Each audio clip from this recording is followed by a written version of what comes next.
You elected me to tell you the truth. Honesty is the best policy. Well, maybe not in U.S. elections.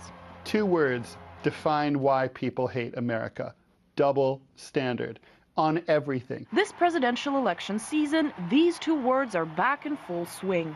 The basic definition of a double standard is a rule or principle unfairly applied in different ways to different people or groups. Let's find out if this is relevant to the U.S. election system.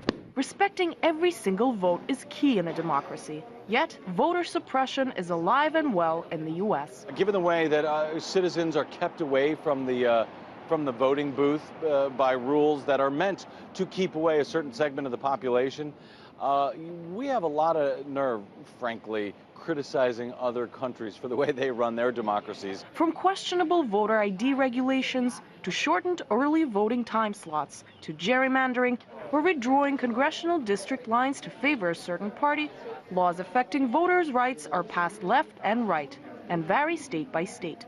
Do you have an Eric Holder? This video shows how easy it is to attempt to steal Attorney General Eric Holder's vote when an ID is not required. I actually forgot my ID.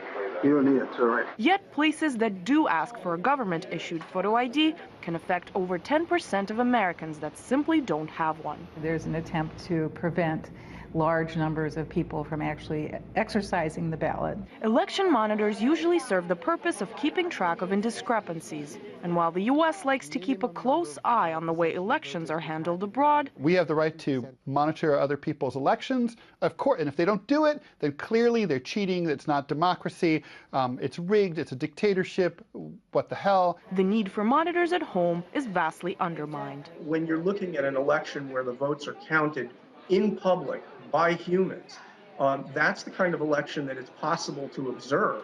There really is virtually no opportunity for international observation. But the same goes for domestic observers. Even the Carter Center, which goes abroad and does the great work of monitoring elections abroad, refuses to monitor U.S. elections on the grounds that they don't meet the basic standards of integrity. When election ideals are not met elsewhere, criticism runs rampant. Elections in Venezuela, elections in Iran, elections in Russia, the press will go to town on any sign that the outcome was fixed.